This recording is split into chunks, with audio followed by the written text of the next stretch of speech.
Está padre esto que me está pasando. Busqué a Alejandro desesperado porque tenía muchas cosas respecto a este tema de las 10 minas. Y simplemente Alejandro me dijo, pues, tú, así que tú. Y pues sí, pues yo y el Espíritu Santo. Pero ahorita que Emilio estaba orando de esa forma, Dios me hizo saber que está bien, no te preocupes.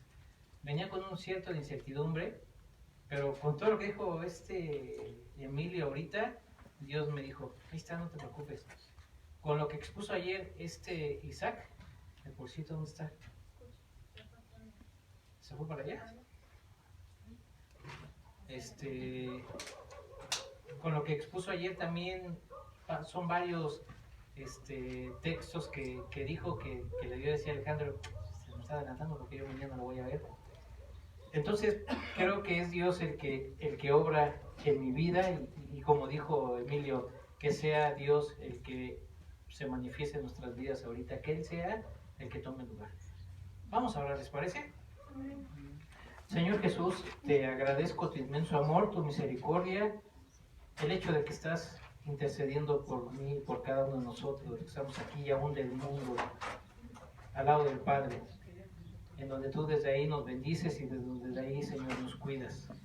Gracias porque en esta tarde tú eres el que nos da la bienvenida, tú eres el que estás en medio de nosotros y te ruego que así sea, que seas tú en medio de nosotros ministrando esta palabra, exponiéndola para que mis hermanos, Dios, la reciban con esa necesidad, con ese hambre y que seas en mí, Señor, el que trabajes y el que hables, que no sea yo, sino que todo sea para tu nombre.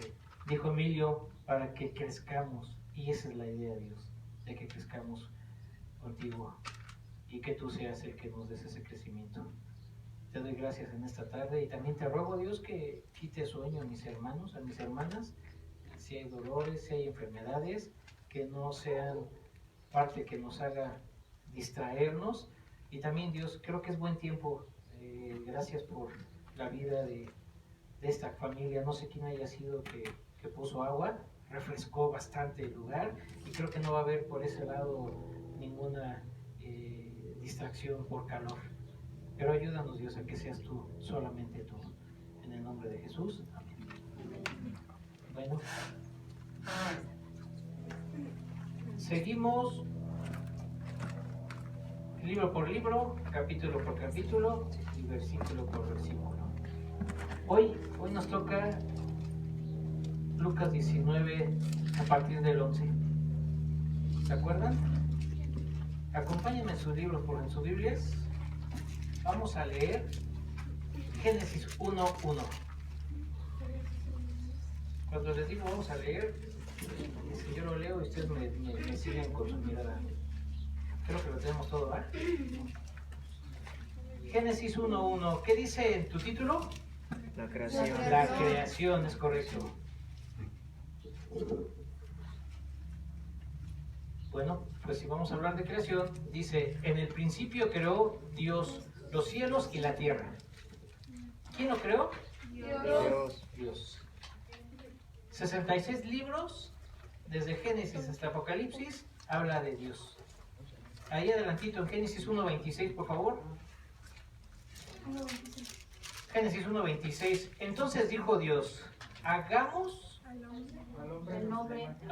Hagamos, estamos hablando de una palabra en plural, es decir, que se está refiriendo a más de dos personas.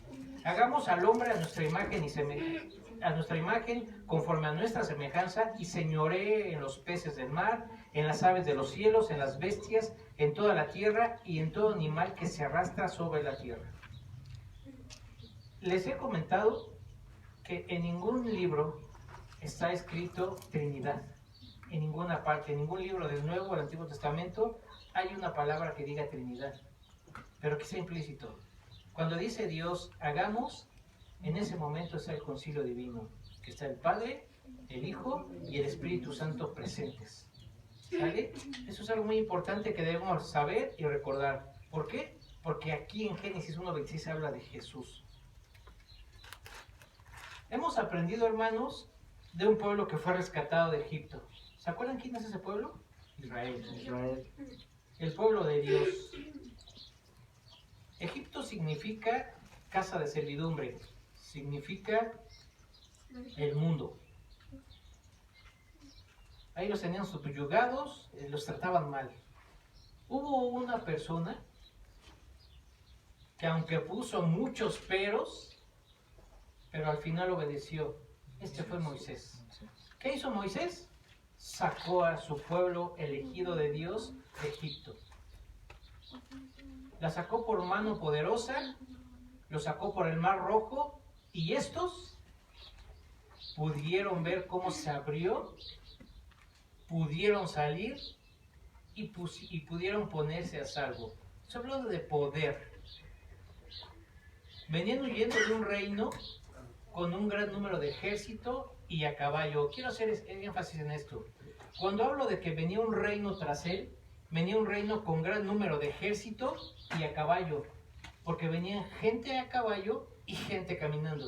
Quiero que nos quedemos con esa de reino, que venía con poder, que venía con autoridad, que venía con caballos, que venían, etcétera, etcétera. Una vez estando ahí, dice que solo tenían que caminar, dicen muchos historiadores, entre 7 u 8 días para llegar a la tierra prometida. Nada más tenían que caminar eso. ¿Cuántos años pasaron en el desierto? 40 años. Por su incredulidad y su dura cerviz. Durante este peregrinaje conquistaron reinos. Perdón, no conquistaron. Ellos no lo hicieron. Dios todo lo hizo. ¿Sale?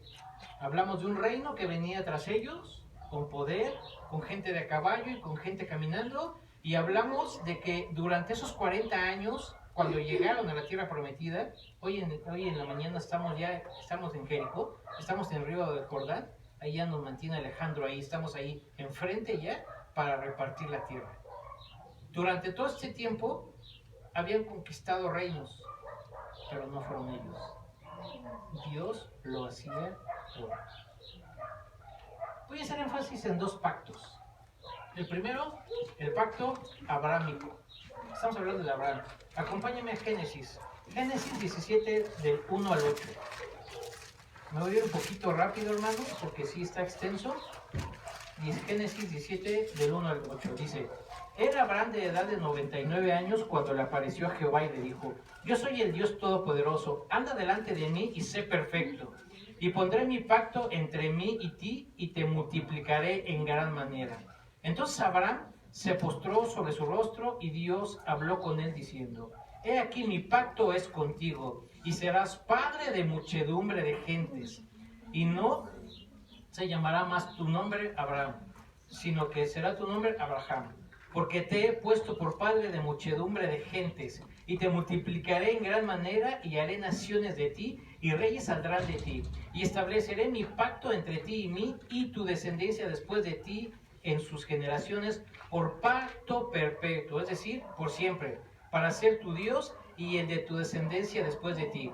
Y te daré a ti y a tu descendencia después de ti la tierra que moras, toda la tierra de Canaán en heredad perpetua, y seré el Dios de ellos. Hay otro pacto, hermanos, que es el pacto mesiánico. El primer anuncio de Dios de la venida del Señor lo encontramos en Génesis 3:15. Insisto, el primer anuncio de Dios de la venida del Señor, ya vino una vez Jesús, ¿verdad? 3 aspectos. Reino, Dios lo hacía todo, y un Salvador. Génesis 3:15 dice: Y pondré enemistad entre ti y la mujer, y entre tu simiente y la simiente suya. Este te herirá en la cabeza, y tú la herirás en el calcañar.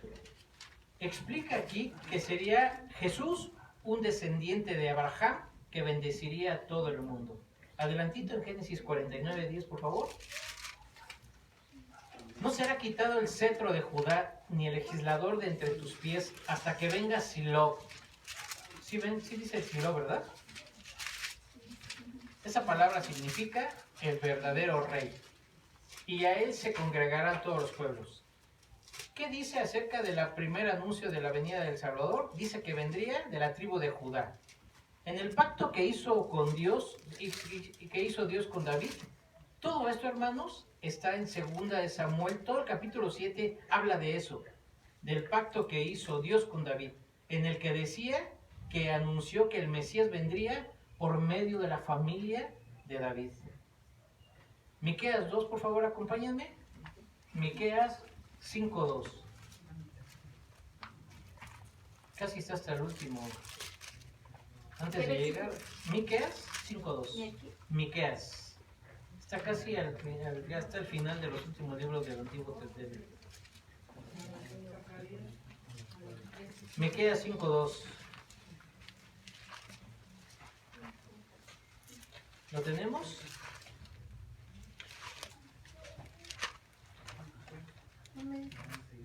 Pero de ti, Belén Éfrata, pequeña entre los clanes de Judá, saldrá el que gobernará Israel. Sus orígenes se remontan hasta la antigüedad, hasta tiempos inmemorables.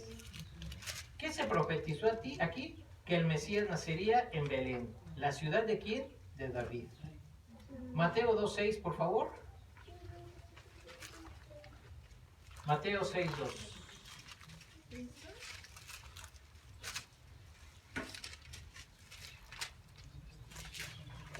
Mateo 6:2. Y tú, Belén de la tierra de Judá, no eres la más pequeña entre los principales de Judá, porque de ti saldrá un guiador que apacentará a mi pueblo Israel. Y atrasito en Mateo 1:1 dice, libro de la genealogía de Jesucristo, hijo de David, hijo de Abraham. ¿Sale? Estamos hablando de un pacto mesiánico, estamos hablando de un pacto de abrámico, donde todo está establecido aquí. 2 de Samuel, por favor, 7 del 11 al 16. Segundo libro de Samuel, 7 del 11 al 16. Espero en Dios que me sigan. Si voy un poquito rápido es porque es mucho. Segundo libro de Samuel, 7 del 11 al 16. Desde el día en que puse jueces sobre mi pueblo Israel, y a ti te daré descanso. Segundo libro de Samuel 7, 11 al 16. Y a ti te daré descanso de todos tus enemigos. Asimismo Jehová te hace saber que Él te hará casa. Y cuando tus días sean cumplidos y duermas con tus padres, yo levantaré después de ti a uno de tu linaje, el cual procederá de tus entrañas, y afirmaré su reino. Él edificará casa a mi nombre, y yo afirmaré para siempre el trono de su reino. Yo le seré a él padre, y él me será a mí hijo. Y si él hiciere mal, yo le castigaré con vara de hombres, y con azotes de hijos de hombres. Pero mi misericordia no se apartará de él como la aparté de Saúl, el cual quité de delante de ti. Y será firmada tu casa y tu reino para siempre delante de tu rostro, y tu trono será estable eternamente. El Señor habla acerca de Salomón, y también habla del Salvador, el cual es más que Salomón. Mateo 12:42, por favor. Mateo, Marcos, Lucas, Juan, el primer libro del Antiguo del Nuevo Testamento. Mateo 12:42, ¿lo tenemos? La reina del sur se levantará en el juicio con esta generación y la condenará, porque ella vino de los fines de la tierra para oír la sabiduría de Salomón. ¿Y aquí más que Salomón en este lugar? ¿Hay alguien más que Salomón en este lugar? Salomón edificará el templo de David que deseaba construir. ¿Se acuerdan? Ese pesar en la vida de David que decía que él tenía casa y después dijo, ¿y Jehová no tiene una casa? Y le dijo, tú no, el que lo va a ser tu hijo. Pero dice que reinará, que su reino terminaría. Sin embargo, el reinado del Mesías sería para siempre. David tendría una casa que permanecería perpetuamente. Segundo de Samuel 7:25, por favor. Otra vez, libro de Samuel 7:25. Y si pueden dejarle ahí algo, déjenle porque Voy a regresar como unas 3 o 4 veces más a ese libro. Segundo libro de Samuel, 7:25. Ahora pues, Jehová Dios, confirma para siempre la palabra que has hablado sobre tu siervo y sobre su casa, y es conforme a lo que has dicho.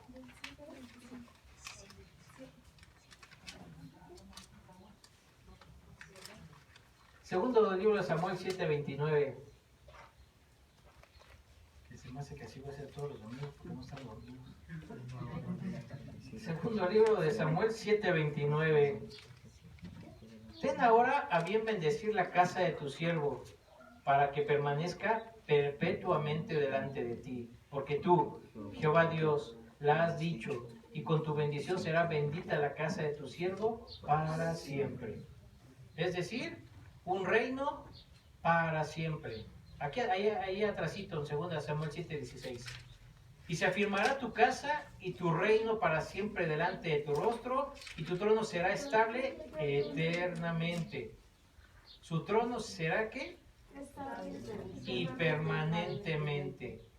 Atrásito, ahí a 3 versículos arriba, 7:13. Él edificará casa a mi nombre, y yo afirmaré para siempre el trono de su reino. Dice, y él glorificará el nombre de Dios para siempre. Adelantito, 2 Samuel 7:26. Que sea engrandecido tu nombre para siempre y se diga, Jehová de los ejércitos es Dios sobre Israel, y que la casa de tu siervo David sea firme delante de ti.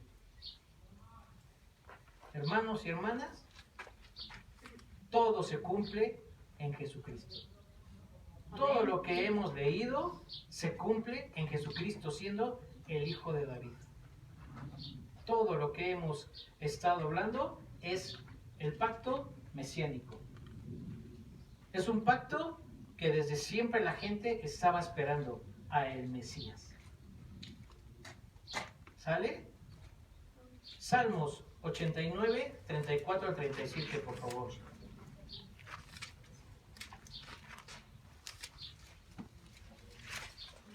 Salmos 89, 34 al 37. ¿Lo tenemos?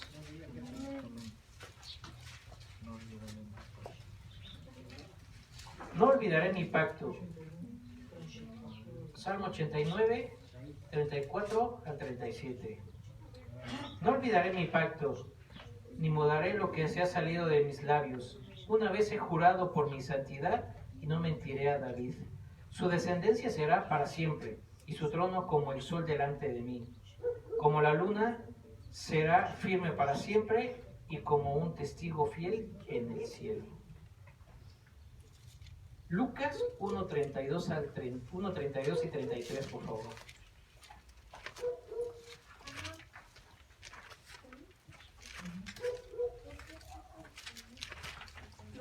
Lucas 1:32 y 33. Ahorita me van a comprender por qué tanta lectura. Por eso es que les decía que estaba con la incertidumbre de que sí estaba bien esto. Lucas 1:32 al 33, ¿lo tenemos? Este será grande y será llamado Hijo del Altísimo. Y el Señor Dios le dará el trono de David su padre, y reinará sobre la casa de Jacob para siempre. ¿Y su reino qué? Hechos 2:29 y 36, por favor. Hechos 2.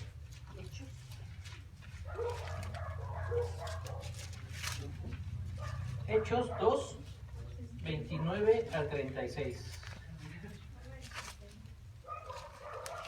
Varones hermanos, se os puede decir libremente del patriarca David que murió y fue sepultado. ¿Hechos qué? Hechos 2, 29 al 36. Que murió y fue sepultado, y su sepulcro está con nosotros hasta el día de hoy. Pero siendo profeta y sabiendo que con juramento Dios le había jurado que de su descendencia, en cuanto a la carne, levantaría el Cristo para que se sentase en su trono, viéndolo antes, habló de la resurrección de Cristo, que su alma no fue dejada en el Hades, ni su carne vio corrupción. Después, Hechos 13, 22 y 23. Hechos 13, 22 y 23.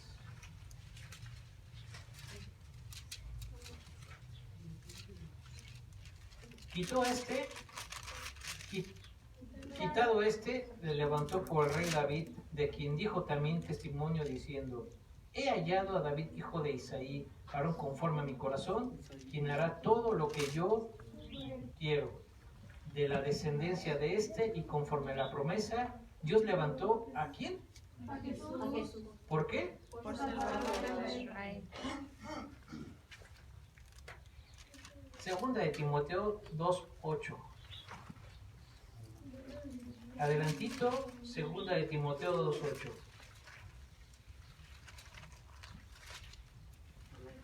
Segundo libro, en Samuel era primer libro aquí, segunda de Timoteo 2:8.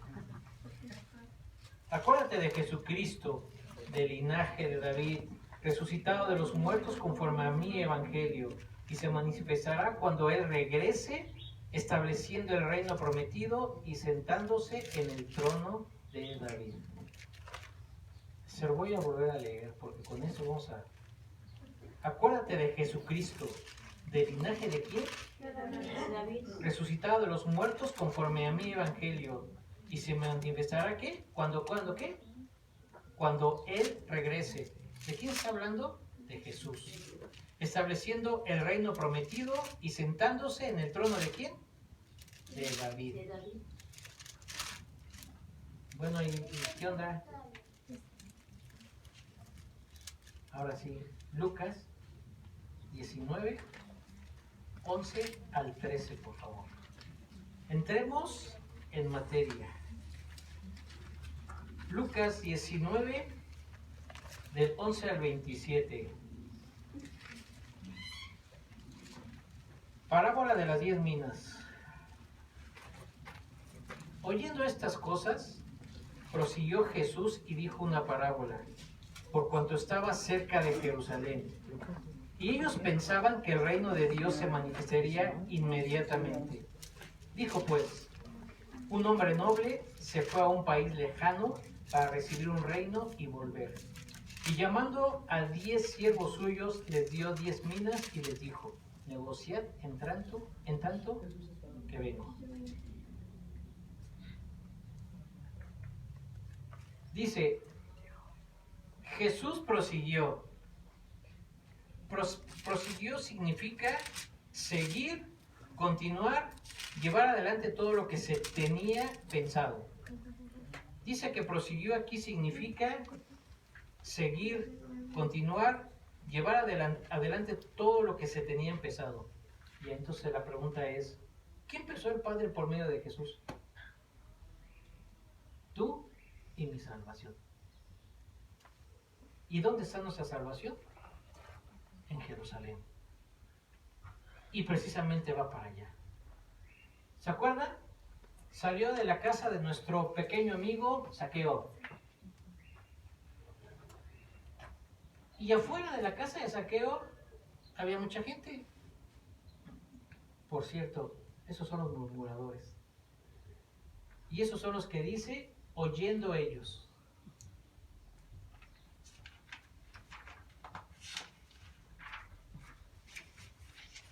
Los gentiles y mucha gente van a Jerusalén. Vamos a que nuestra mente nos enfoquemos como cuando les dije hace 15 días de ver la escena de que Jesús viene para acá, que la muchedumbre está aquí y que Jerusalén está para allá. Los galileos y mucha gente van a Jerusalén a celebrar la Pascua. Dice Josefo que más de 2 millones de peregrinos llegaban a Jerusalén en esa temporada. 2 millones de peregrinos. ¿Pueden imaginar ese movimiento de gente de ir caminando de Jericó hacia Jerusalén? Dice que más de 2 millones de peregrinos. Y Jesús va caminando con ellos. Jesús sabe que le espera la muerte. Estamos conscientes de ello, ¿verdad? ¿A dónde iba Jesús a Jerusalén? ¿A celebrar la Pascua efectivamente? No. Jesús sabía que iba a morir. Pero ellos, sin embargo, estaban convencidos de que se proclamará rey y libertador de Israel. Con esta parábola, recordemos que la parábola es narración breve y simbólica de lo que se extrae a una enseñanza moral. Ellos dice que estaban convencidos de que se proclamaría rey y libertador de Israel. Pero ¿qué creen? Jesús los invita a tener otra esperanza. Y también para ti y para mí. Lucas 19:11 sigue diciendo, y ellos pensaban que el reino de Dios se manifestaría inmediatamente. Vamos a empezar a desmenuzar nuestra parte escritural. ¿Qué es el reino? Quiero que pongan mucha atención, por favor. El reino de Dios es un término usado indistintamente con el reino de los cielos. Puede ser reino de Dios o puede ser reino de los cielos. ¿Por qué? En Mateo se utiliza solamente el reino de los cielos, porque recordemos que Mateo les estaba hablando a los judíos, y los judíos no podían decir el nombre de Jehová. Por eso es que se utiliza el reino de los cielos. Sin en cambio en Lucas, en Marcos y en Juan, se dice el reino de Dios. Los evangelios describen a Jesús de Nazaret proclamando el reino como algo que ya está cerca, que está llegando en el presente como una realidad futura. Las actividades narradas de Jesús al sanar las enfermedades, expulsar los demonios, enseñar una nueva ética de vida y ofrecer una nueva esperanza de Dios al más pobre, se entiende como una demostración de que el reino está en acción. Tener el Mesías, el rey de los judíos, entre ellos, es un aspecto de este reino. El rey había llegado para representar su reino. Por su vida sin pecado y mediante sus milagros estaba demostrando a los judíos cómo es ese reino. Pausa. De todo lo que leímos en 2 de Samuel y en todos los demás libros, ¿se habla acerca de un reino con ejército? ¿Se habló en lo que leímos, se habló de un reino con un palacio? ¿Verdad que no? Cuarto punto que nos vamos a quedar con eso, ¿sale? Reino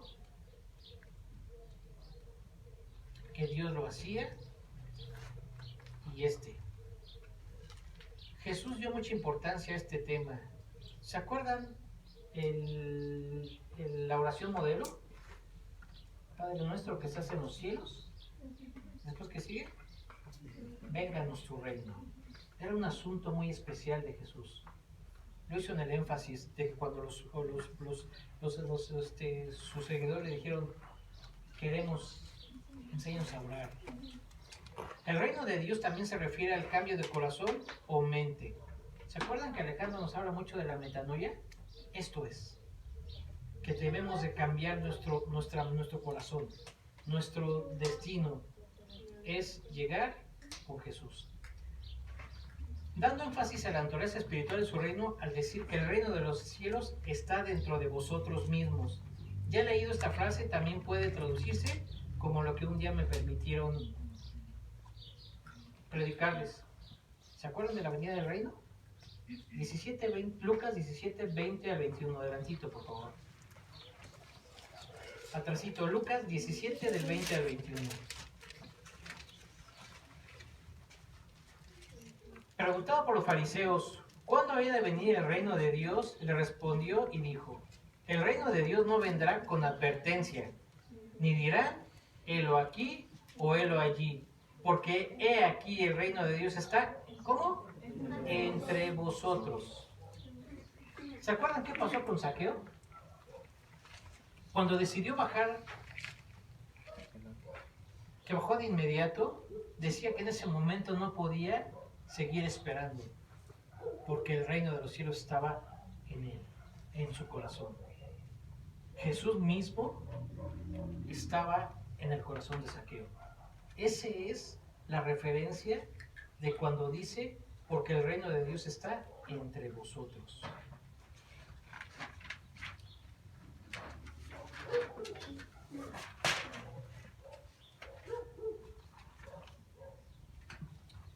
Jesús, hermanos, invita a todos los hombres a entrar en el reino de Dios, aún al peor pecador. ¿Qué hizo con Zaqueo? Dice que lo perdonó y lo llamó al arrepentimiento. El reino pertenece ya aquí en la tierra a quienes lo reciben con un corazón contrito y humillado. A ellos les son revelados los misterios del reino de Dios. La iglesia, es decir, nosotros, se considera a sí misma como el inicio sobre la tierra del reino de Dios y que la plenitud de éstes se alcanzará después del juicio final. Cuando el universo entero, librado de la esclavitud de la corrupción, participará de la gloria de Cristo. ¿Por qué tanto rollo? La Biblia es un registro de la historia de Israel, pero a diferencia de otros libros de historia que solo relatan el pasado de los pueblos, la Biblia relata no solo el pasado, sino también el presente y el futuro de Israel. El nuestro es el único pueblo cuya historia escrita incluye eventos que ya se cumplieron, pero otros que están por cumplirse y otros que están cumpliéndose.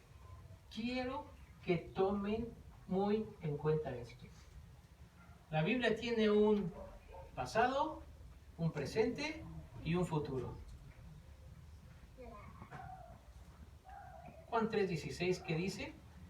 Porque de tal manera amó Dios al mundo.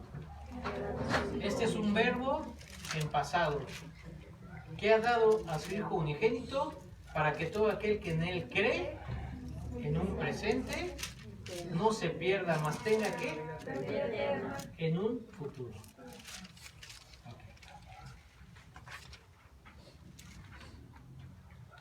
Segunda de Pedro 3:13, por favor. Segunda de Pedro 3:13. La Biblia, hermanos, tiene un pasado, tiene un presente y tiene un futuro. Es decir, Segunda de Pedro 3:13. Es decir, ¿se acuerdan qué pasaba con Zaqueo? Zaqueo, en el contexto histórico de Lucas 19, del 1 al 10, ¿en qué tiempo está? Zaqueo, Lucas 19, del 1 al 10, ¿en qué tiempo está? En pasado. Es algo que ya se cumplió. Jesús, en nuestro contexto histórico de Lucas, está a unos 28 kilómetros, 27 kilómetros de Jerusalén. Pasado, presente y futuro. Segundo de Pedro 3:13 dice, pero nosotros esperamos, según sus promesas, cielos nuevos y tierra nueva en las cuales mora la justicia. Este es un futuro que todavía no se cumple. Así se alcanzará el reino de Dios pleno, es decir, la realización definitiva del designio salvífico. Ese me gustó. Nunca había escuchado, les soy sincero, esta palabra, salvífico. Pero me llama mucho la atención. Salvífico significa capaz de traer la salvación. Y el único que puede ser capaz de traer esa salvación, ¿quién es? Jesús. Dice que el designio salvífico de Dios de hacer todo lo que tenga a Cristo por cabeza, lo que está en los cielos y lo que está en la tierra. Ojo, esto todavía no se ha cumplido. Efesios 1:10, por favor. Atrasito de Pedro, Efesios 1:10. Efesios 1:10. ¿Amén? De reunir todas las cosas en Cristo, en la dispensación del cumplimiento de los tiempos, así los que están en los cielos como los que están en la tierra. Dios será entonces todo en todos. Entonces, Dios será entonces. Primera de Corintios 15:28, por favor. Primera de Corintios 15:28. Se me hace que sí le voy a hacer así, ¿eh? Y se duermen. Primera de Corintios 15:28. ¿Lo tenemos? ¿Uno qué? 1 de Corintios 15, 28.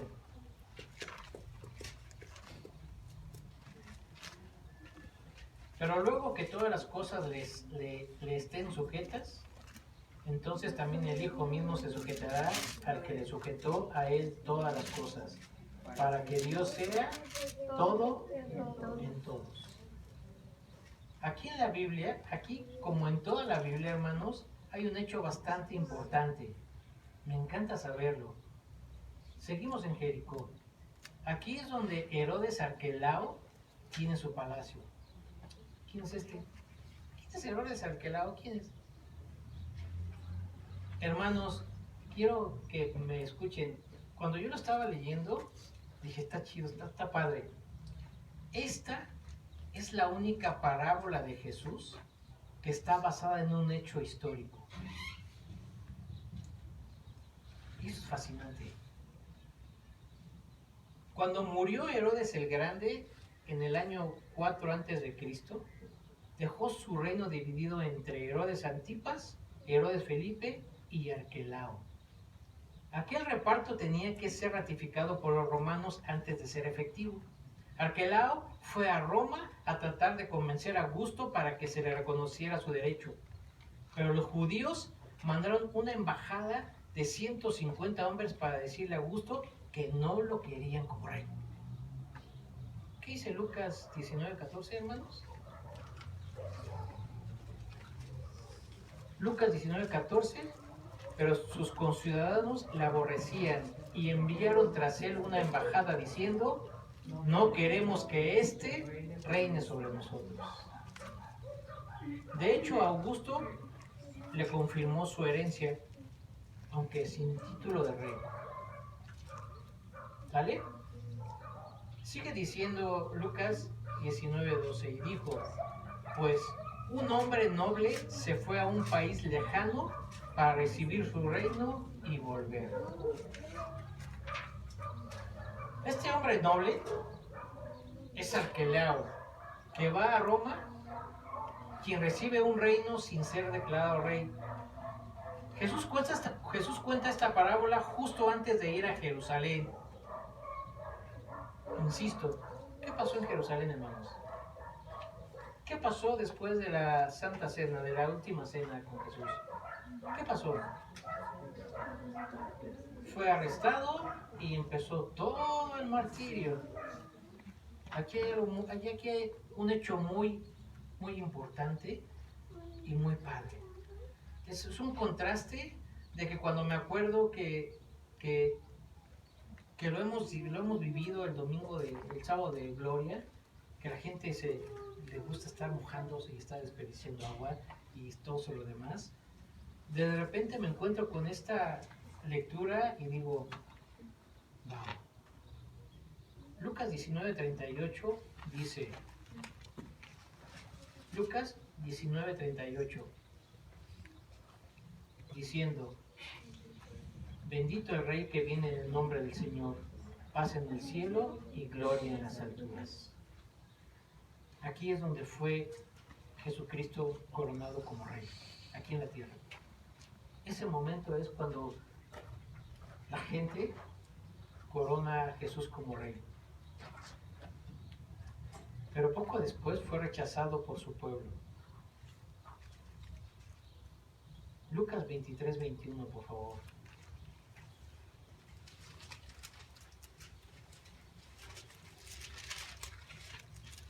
Lucas 23:21, ¿lo tenemos? ¿Qué dice? ¿Pero quién? Pero ellos. ¿Y cómo empezó nuestra prédica? Oyendo ellos estas cosas. Son las mismas personas, hermanos. Estos que primero crucifican, primero coronan a Jesús como rey, y después ¿qué dice? Pero ellos volvieron a dar voces diciendo, ¡crucifícale! ¡Crucifícale!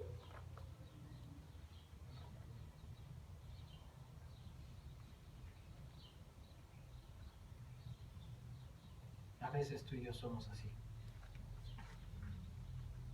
A veces yo soy así. Pero oh sorpresa, En esos versículos se nos enseña primeramente en qué lugar mora actualmente Jesucristo. La parábola lo describe como un noble que partió a una tierra remota con el fin de tomar para sí un reino y volver después. Cuando Jesús partió de este mundo, ascendió al cielo, coronado con la victoria y llevando cautiva la cautividad.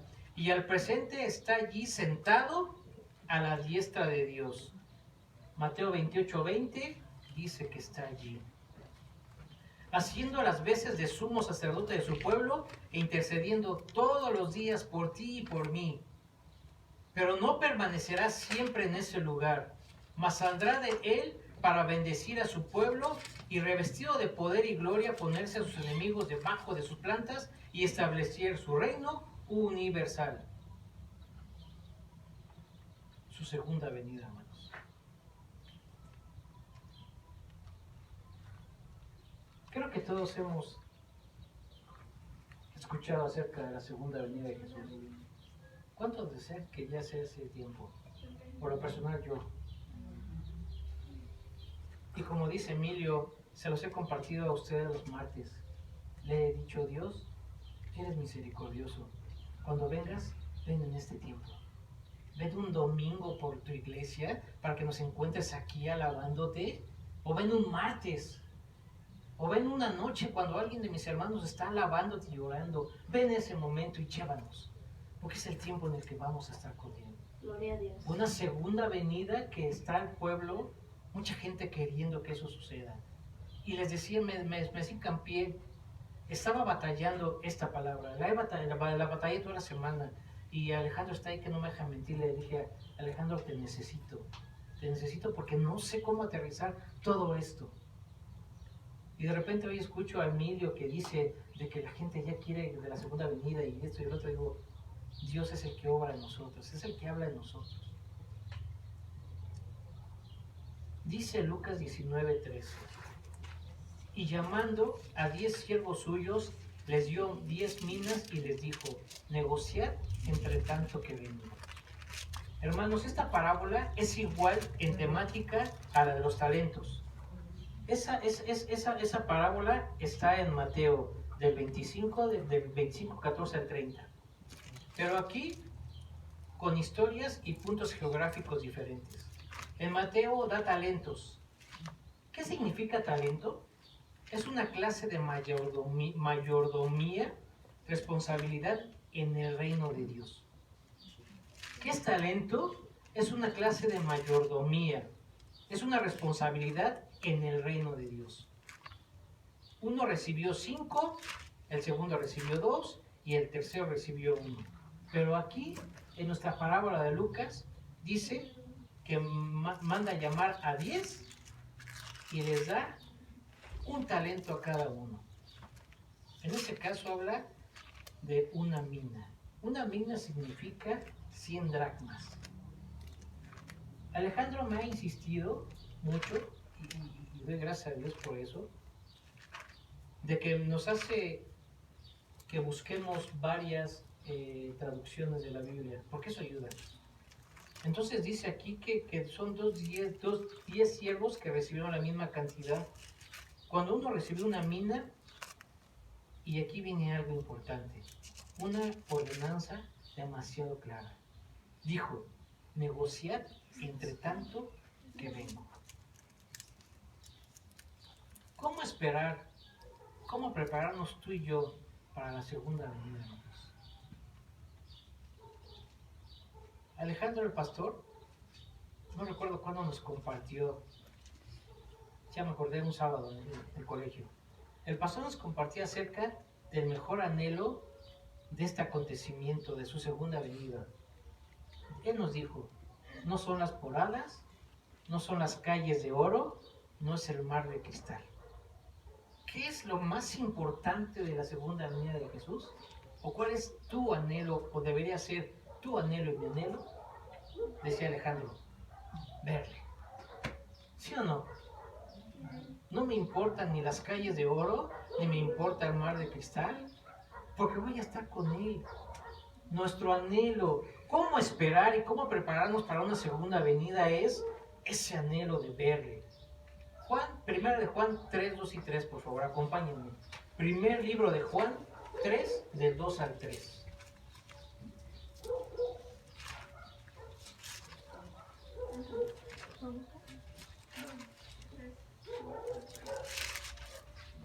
Primero de Juan 3, 2, 3, ¿lo tenemos? Amados, ahora somos hijos de Dios y aún no se ha manifestado lo que hemos de ser. Pero sabemos que cuando Él se manifieste, seremos semejantes a Él, porque le veremos tal como Él es. Y todo aquel que tiene esta esperanza en Él, se purifica a sí mismo, así como Él es puro.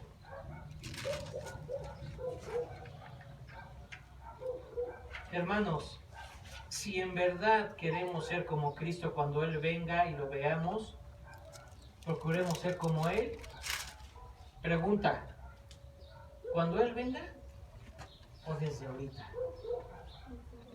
Desde ahorita que salgamos, desde ahorita que vayamos en camino, desde ahorita que vayamos a nuestra casa, que estemos acostados más a rato cenando, que tengamos esta. Jesús viene pronto, hermanos. Y si no, vean las noticias. A lo mejor muchas son amarillistas. Sermón profético, Mateo 24. Joel, Daniel, Apocalipsis. Aquí está todo acerca de la venida. Acerca de todo lo que debe de acontecer antes de que Él venga. Y créanme que todo se está cumpliendo. Tenemos que tener un cambio radical como nuestro pequeño amigo Zaqueo. Ese cambio radical que impacte nuestras vidas y que impacte la vida de la gente. Alejandro hoy en la mañana nos compartía algo acerca de eso. ¿Qué pasó en la vida de Zaqueo? Impactó primeramente su casa y después en quién más impactó, en todos aquellos a los cuales le cobraban impuestos. Yo quiero pensar que después de que Zaqueo estuvo con Jesús, al otro día empezó a hacer las cosas bien. Y digo al otro día porque a lo mejor ya era tarde cuando Jesús vino y estuvo en su casa y posó, y durmió con él, y al otro día se fue a Jesús, salió y empezó todo de las 10 minas. Pero yo pienso que Zaqueo, si no era él el mismo que estaba sentado recaudando impuestos, dio como jefe de la ordenanza, cobra lo justo. Sin más, robar. ¿Y qué pasó en la vida de Zaqueo? Impactó en su casa ese cambio de esa metanoia en su vida, y después cambió y manifestó ese cambio en las personas que recaudaban, de decir, caramba, ¿cómo que Zaqueo viene y nos dice que ya cobremos normal? Se me hace que está loco. ¿O sabes qué? Como nos dicen, le lavaron el coco. ¿Y qué pasó después con la familia de ese que oyó a un Zaqueo decir que debe de cobrar lo que es justo? Fue a su casa de esa persona y le dijo, ¿qué crees? Que mi jefe ahora ya nos dijo que cobráramos normal. Se me hace que está volviéndose loco. ¿Me entienden? Eso es el cambio de ti y de mi vida. Un segundo punto es resistir. Hechos 14:22, por favor. La pregunta es, ¿cómo debo esperar o cómo debo prepararme para la segunda venida de Jesús? Hechos 14:22.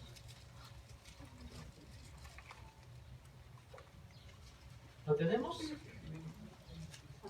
Confirmando los ánimos de los discípulos. Punto. Pausa. ¿Saben qué significa dar ánimos? En la Biblia, dar ánimo no es como cuando tú vas y le dices a... que viene Kevin y me dice, ¿qué cree, hermano José Luis? Que ya me dejó mi novia. Que creo que sí tiene.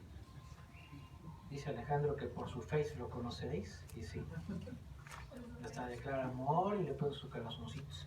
Resulta ser que el Kevin está pues, así como que quiere llorar. Y yo nada más vengo y le digo, ánimo.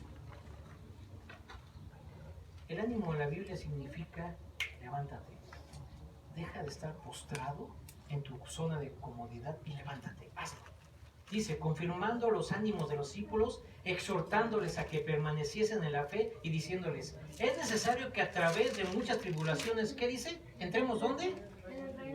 En el reino de Dios. Decía la parábola, oyendo estas cosas, prosiguió Jesús y dijo una parábola para cuando estaba cerca de Jerusalén. Y ellos pensaban que el reino de Dios se manifestaría inmediatamente. Mateo 24, 11 al 13, por favor.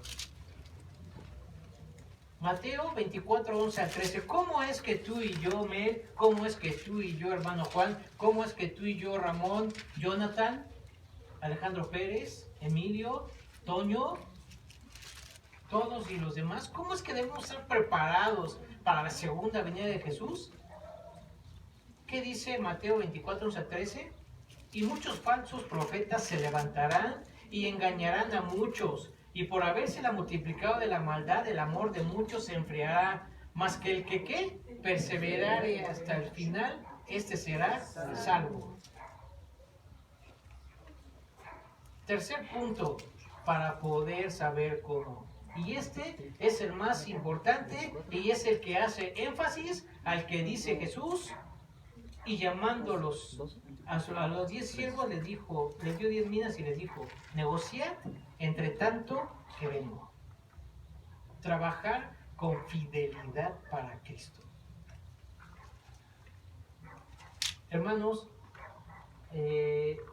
tengo varios domingos en los que me ha gustado llegar a la prédica de Alejandro, porque siempre me enseña algo diferente. Y hoy en la mañana nos enseñó acerca de que hay 9 libros en la Biblia, en el libro de Números, 34 del 16 al 26, al 29, hay 9 nombres escritos. Dice Alejandro, yo estuve tratando de investigar por qué estaban esos nombres ahí. Dice que no encontró nada. Pero ¿cuál es lo más importante de esto? Que Dios los puso ahí. ¿Y saben por qué los puso Dios ahí? No por sus fuerzas, no por sus talentos, sino porque Dios siempre tiene un propósito para ti y para mí. Siempre tiene un propósito para ti y para mí. Pero dijo Alejandro, lo que sí estoy seguro es de que los puso porque deben a lo mejor cubrir algunos puntos. Aquí se lo copié otra vez.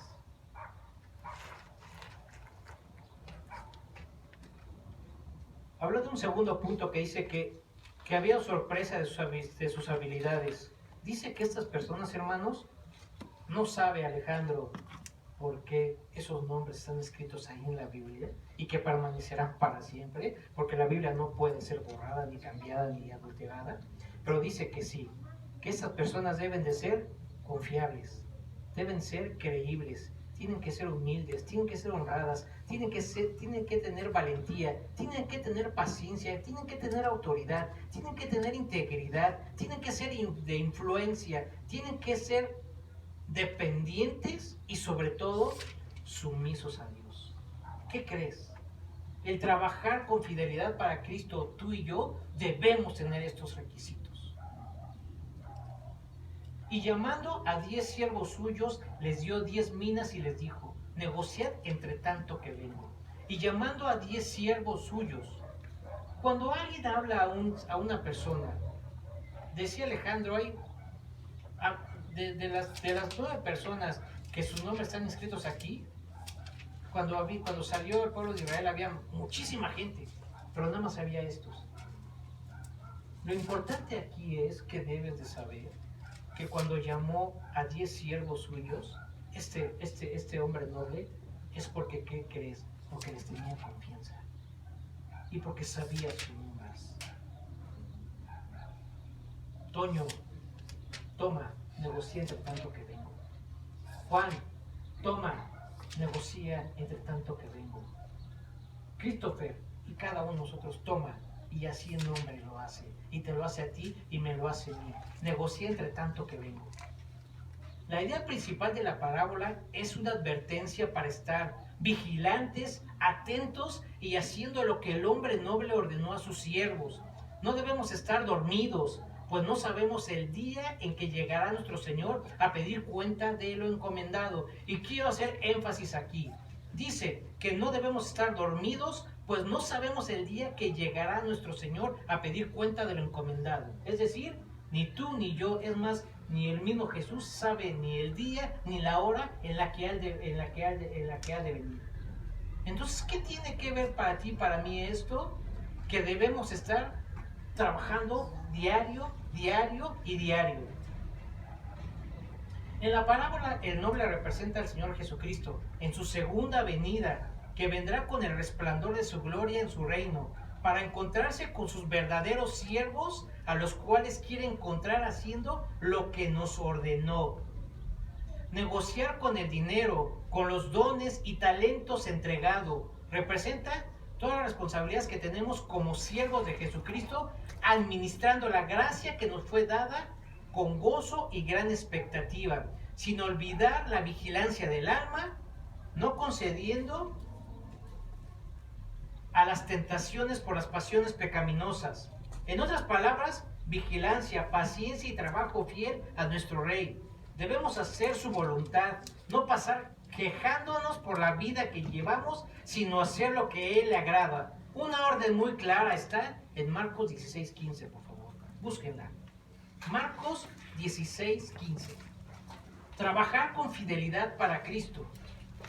Llamando a 10 siervos suyos, les dio 10 minas y les dijo: negociad entre tanto que vengo. Es decir, Jesús va para allá. Jesús va a recibir un reino. Jesús va hacia la presencia del Padre. Pero en ese lapso que antes de que venga, tiene un mandato para ti, para mí. Negociad entre tanto que vengo. ¿Qué dice Marcos 16:15? Y les dijo, todos, léanmelo fuerte, ¿qué dice?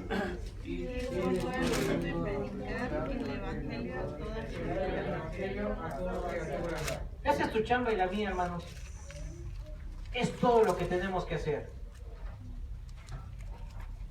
¿Y cómo es ir y predicar todo el mundo y ir por todo el mundo y predicar el Evangelio de la Escritura? ¿Cómo es? Un ejemplo muy claro está aquí. Analí y Yasmín. ¿Y qué tiene que hacer Yasmín? Orar por su mamá y por su abuelita. Y eso es lo que nos va a encargar, que oremos por eso. ¿Cuál es ese tu talento? ¿Y cuál es ese nuestro mina? ¿Y cuál es ese nuestro don? En el último día de lo que fuimos a Cuernavaca, del Congreso de Cuernavaca, el pastor local nos levantó y nos dijo: si tú sabes que tienes un don, dile a Dios que te lo recuerde y que lo siga haciendo. Y si no, pide un don, porque es la única forma en la que podemos ir por todo el mundo y predicando el Evangelio de toda cultura.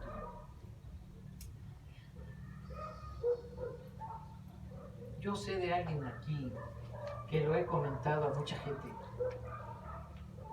Y aquí da el caso de que ahorita está aquí mi hermana. Yo he oído a gente que aparentemente hablan lenguas. Pero lo digo delante de Dios, a la única a la que yo he escuchado que habla en lenguas, según mi criterio y según la Biblia, es a mi hermana Josefina. Ella lo hacía. No sé qué pasó con su buena hermana, pero pídale a Dios. Y si tú tienes un don o quieres un don, pídelo a Dios, porque Dios es bueno para dárnoslo. Y necesitamos todo eso para ir al mundo y predicar el Evangelio. El martes les decía a mis hermanas acerca de eso, de que no necesitamos ser unos eruditos y expertos de conocer la Biblia para poder ir y predicar el Evangelio o dar las buenas nuevas. Porque ¿qué significa dar las buenas nuevas? Esa de que nos insta Alejandro, ir y decirle a la gente: Dios te ama. Dianita, Dios murió por ti y te ama. Y a cada uno de nosotros nos dice que no importa el pecado, Ese es nuestro trabajo, ese es nuestro trabajo fiel para que cuando venga Jesús nos encuentre haciendo lo que nos ordenó. Les decía a mis hermanos el martes y los domingos, ese es mi anhelo en mi corazón, Dios ven ese día, porque aquí vamos a estar junto como hermanos. Hay consecuencias, hermanos, para los siervos inútiles que no negociaron con él, con el dinero. Es decir, con la palabra de Dios y el Evangelio, que les fue entregado y no produzcan los frutos para el reino de Dios. Son aquellos que solo se quedan oyendo sermones domingo tras domingo y no obedecen al Señor.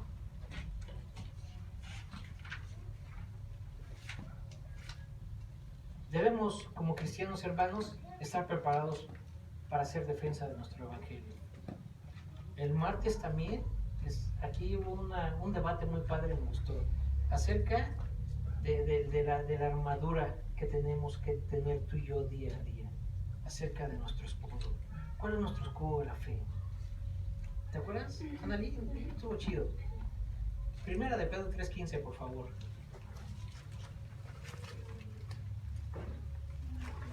Primera de Pedro 3:15.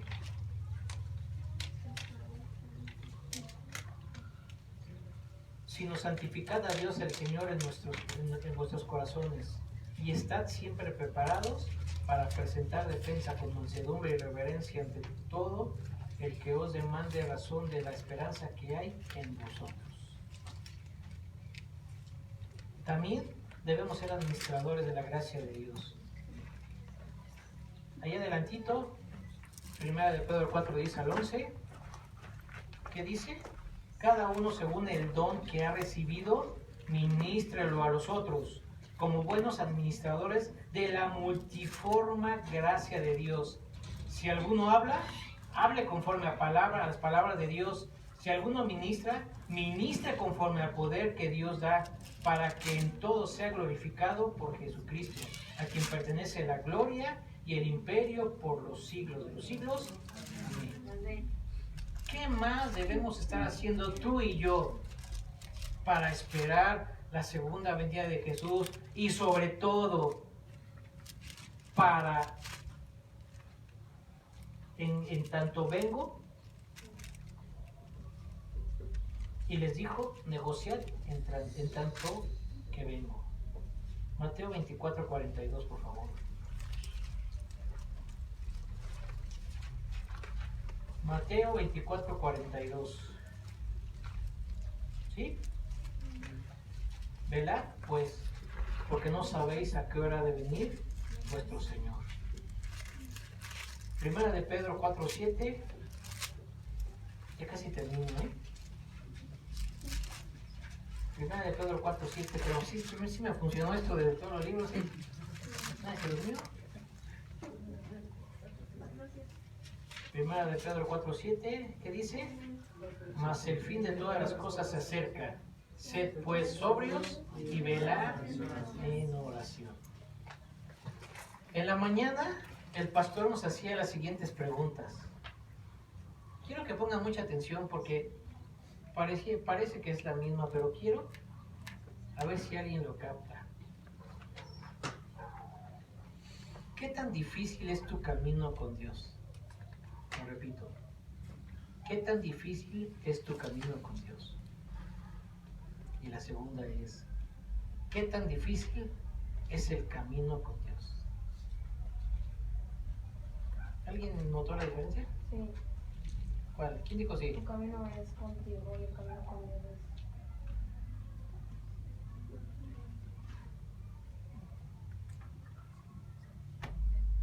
Entonces, decía en la mañana Alejandro, la buena voluntad de Dios es buena, agradable y perfecta. El camino con Dios es bueno, es agradable y perfecto. El caminar con Jesús es vida eterna. El caminar con Jesús es paz, etcétera, etcétera, etcétera. ¿Por qué somos necios en seguir caminando nuestro camino con Dios? Lucas 19, estamos en Lucas 19, esta de la parábola de las 10 minas, hermanos. Desde que Alejandro me permitió, y doy gracias a Dios por su vida, y doy gracias a Dios a ustedes también por permitirme estar aquí. Anteriormente, si han visto, predicaba lo que me tocaba de un solo. Pero hasta que Alejandro me dijo, no, o sea, tú predica conforme a lo que Dios te da. Son 9 hojas las que traigo ahorita y nada más fueron 3, fue del 11 al 13. Y quiero, hermanos, les suplico, les ruego, que nuestras oraciones sean esas, de que cada uno de nosotros tomemos conciencia de que Jesús viene pronto. Y que no es algo así como que, ay, sí, José Luis, y ya cállate porque son las 6:49 y ya tengo que irme a mi casa. Jesús viene pronto, hermanos. Y tú y yo sabemos que solamente hay 2 caminos. No hay un limbo, no hay un purgatorio, no existe. ¿Qué tan difícil es tu camino con Dios? ¿Qué tan difícil es el camino con Dios? Oremos esta noche para que cada uno de nosotros queramos esa conciencia en nuestras vidas. Jesús viene pronto y ¿saben qué va a pasar? Les insto y les ruego, por favor, que lean en sus casas Lucas 19 a partir del 14 en adelante. Porque todo eso que viene ahí es algo que todavía no acontece. ¿Sale? Por eso es que hablé de Jesús como el principal protagonista de la Biblia. Por eso que cité todo eso. Por eso que también les hablé del pacto abrahámico de Abraham. También les expliqué el pacto mesiánico. Porque esos murmuradores, pensaban que ese momento en el que subirían a Jerusalén, entonces es ahí donde Jesús iba a coronar como rey, iba a agarrar el reino de Roma y los iba a destruir. Y en ningún momento de lo que leímos habla acerca de ese reino de Dios. Ese reino de Dios, hermanos, vendrá después, en la segunda venida. Que algo que tú y yo debemos estar preparados. Es algo que tú y yo debemos estar conscientes de que eso va a pasar. Y les ruego, les pido que lean en sus casas Lucas 19 a partir del 14, para que vean todo lo que viene. Y por último, por favor, acompáñenme a 2 de Tesalonicenses 2, 1 y 2. Segunda carta a los Tesalonicenses,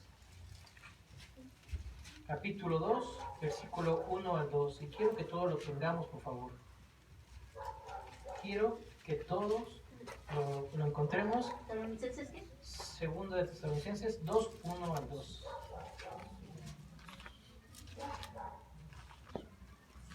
¿Lo tenemos? Recordemos pasado, presente y futuro.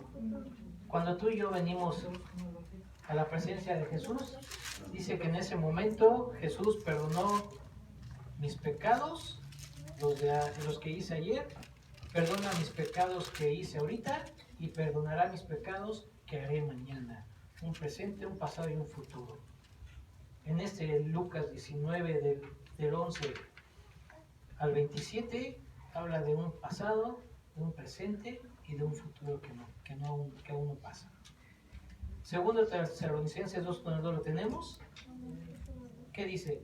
Pero con respecto a la venida de nuestro Señor Jesucristo y nuestra reunión con Él, os rogamos, hermanos, que no os dejéis mover fácilmente de vuestro modo de pensar, ni os conturbéis, ni por espíritu, ni por palabra, ni por carta como si fuera nuestra, en el sentido de que el día del Señor es ¿qué?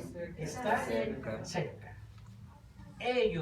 Estos murmuradores, querían que se representara lo de Lucas. Helo aquí, helo allá. Tú y yo, hermanos, tenemos aquí nuestro futuro. Aquí está todo lo que tú y yo vamos a disfrutar o lo que vamos a dejar de disfrutar. Tenemos esa ventaja. Hagámoslo, hermanos. y oren por mí para que en algún momento dado estemos con Jesús algún día ahí arriba. Y que me acuerdes, Emilio, y que me acuerdes, ¿a quién más le he dicho? A Emilio. No sé a quién más le he dicho. ¿Me acuerdas, Emilio, que le pregunte a Jesús? ¿Te acuerdas de lo que te dije? Cuando dile. Y que cada uno de ustedes también me acuerden y que yo les acuerde cuando estemos enfrente de Jesús. Ese es nuestro mayor anhelo, tuyo y el mío, estar con Él. Hermanos, hoy es un día también muy importante. Como es costumbre de nuestro pastor y de la iglesia, todos los primer día de mes celebramos la Santa Cena. Y la Santa Cena representa en nuestras vidas precisamente eso. Fíjense que queda muy al lugar. Lo que vamos a celebrar tú y yo, ahorita en el contexto histórico del que estamos leyendo, aún todavía no pasa. Quiero que se lleven eso. Eso que tú y yo vamos a celebrar ahorita, en ese contexto todavía no pasa. Ya pasó, pero en el contexto en el que estamos leyendo aún no pasa. Jesús está a 20 y tantos kilómetros de Jerusalén. Y lo que va a hacer Jesús en Lucas, apenas va a ir a la Santa Cena y tú y yo ya lo vamos a hacer. ¿Y qué significa la Santa Cena? Eso, de los 20 y tantos kilómetros que le falta a Jesús llegar a Jerusalén. Y que va a llegar allá y que le van a decir esos. Primero le dicen, gloria a Dios en las alturas. Y le ponían ramas y pásale, rey, pásele. Y después estos mismos le dicen, crucifícale. Y cuando pasa ese de crucificar, ¿se acuerdan qué pasa? El cuerpo de Jesús es maltratado. El cuerpo de Jesús es abofeteado, es escupido. Le ponen una corona de espinas y le traspasan.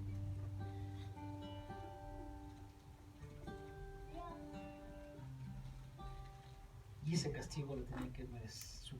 Yo lo tenía que sufrir. Y ese pan que está representado ahí es el cuerpo de Jesús. El que dijo, no importa. Estoy haciendo la voluntad de mi Padre. Voy a morir por José Luis. Voy a morir por él. Voy a morir por San Antonio, Texas. Voy a morir por todos aquellos que están ahí. Y cada vez que era bofeteado y cada vez que era escupido, él daba gloria a Dios. Y cada que era abofeteado y cada que todo, él estaba haciendo la voluntad del Padre. Porque iba a ir a recibir su reino. Y porque él sabía que se iba a sentar a la derecha del Padre. Y porque él sabía que una vez muerto, tú y yo teníamos ese pase a la vida eterna. Y en ese de cargar la cruz, su sangre iba por todo el camino. Y después he subido para que toda la gente lo vea como el peor. Para que todo el que pase diga, mira, decía que era rey. Y su sangre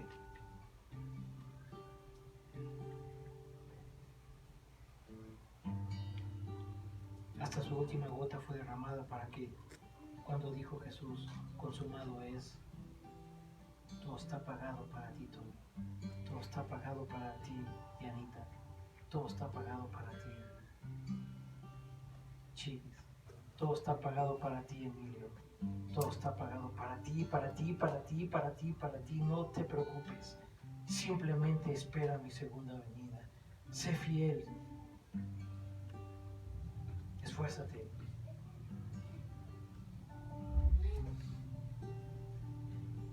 Y una vez Alejandro nos compartió acerca de algo que no puedo imaginar el momento en el que el padre estaba allá arriba viendo a su hijo morir por una humanidad ingrata, insensata, infiel, mentirosa. Y aún así Jesús, no hubo problema.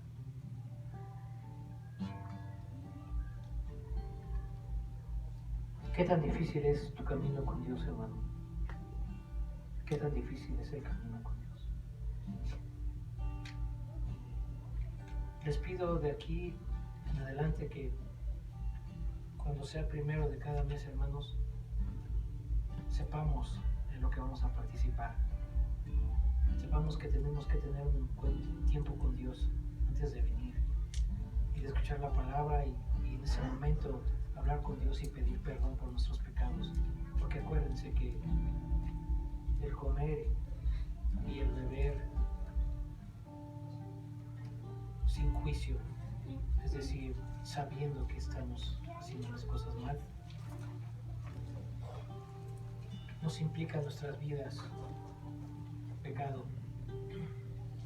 Así es que ahorita en lo que mis hermanos lo reparten, tómense 1 minuto o 2 para pedir perdón a Dios. Pónganse a cuenta con ellos. Pónganse a cuenta con Él y díganle que les perdone, que nos perdone nuestros pecados, aquello que le ha ofendido y que sé que le ofende, y que haga que el Espíritu Santo interne en mi vida y me haga cambiar.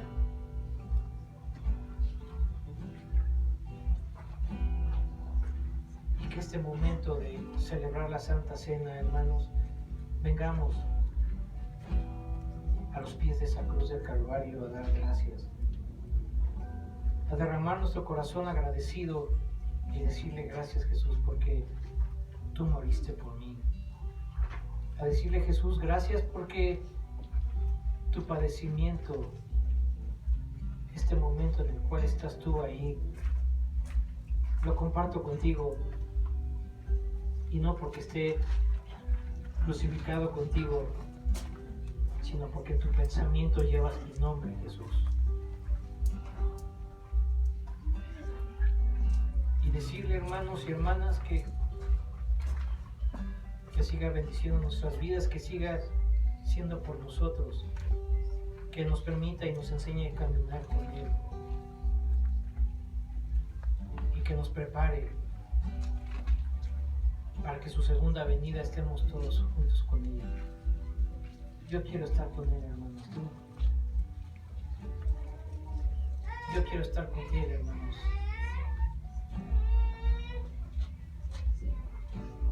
Así es que, por favor, llévense eso. Leer lo que sigue de Lucas, porque es algo que aún no ha pasado, hermanos, pero que va a pasar. Y mientras tanto, demos gracias a Dios por este momento en el cual nos permite celebrar su Santa Cena, que significa recordar su muerte en la cruz. Y que tengamos ese anhelo de que en algún tiempo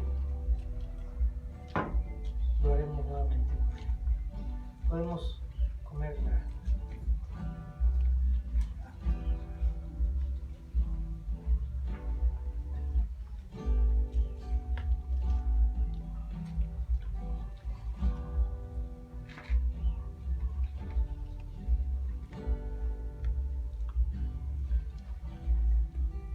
Recordemos que también ese es el nuevo pacto que hizo para contigo y conmigo.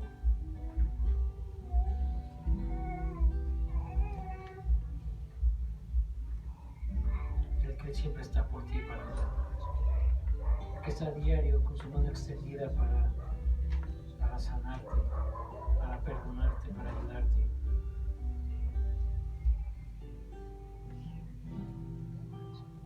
Y que su sangre, hasta su última gota, le bastó al Padre para que tú y yo fuéramos perdonados. Tenemos entrada al cielo por su sangre. Insisto, hasta su última gota derramada. Y este jugo de uva, hermanos, significa eso.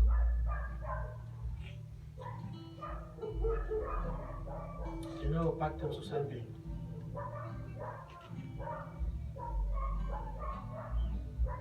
que tu anhelo y el mío sea celebrarlo con Él muy pronto. Tomen el jugo, hermanos.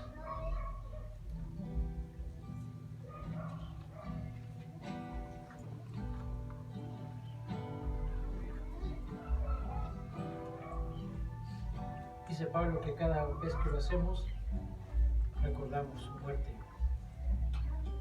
Y sus ángeles en el cielo gritan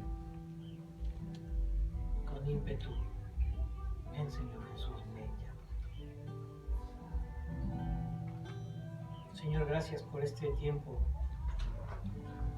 Bendice a mis hermanos, Padre, a mis hermanas. Tú sabes la necesidad que hay en su corazón y en su vida, en su casa. Tú sabes si hay necesidad, Dios, de dinero, de amor, de confianza, de comunicación. Te pido que vayas, Dios, y que tu Espíritu Santo sea derramado en cada uno de ellos, y que los abraces y que los reconfortes como solamente tú puedes hacerlo, Señor. Y te ruego, Espíritu Santo, que nos prepares para esta semana y que dejemos de hacer lo que estamos haciendo, Dios. Y que nos preparemos, Dios, para estar contigo. Y si es que no vienes en esta semana, Padre, que estemos preparados para saber qué pasará con aquellos siervos que desecharon esas minas, o aquellos los que hicieron tu voluntad. Ayúdanos, Dios, en esta semana que comienza, y que seamos solamente nuestra esperanza verte, y que meditemos esta palabra, porque tuya es la gloria y la honra, en el nombre de Jesús.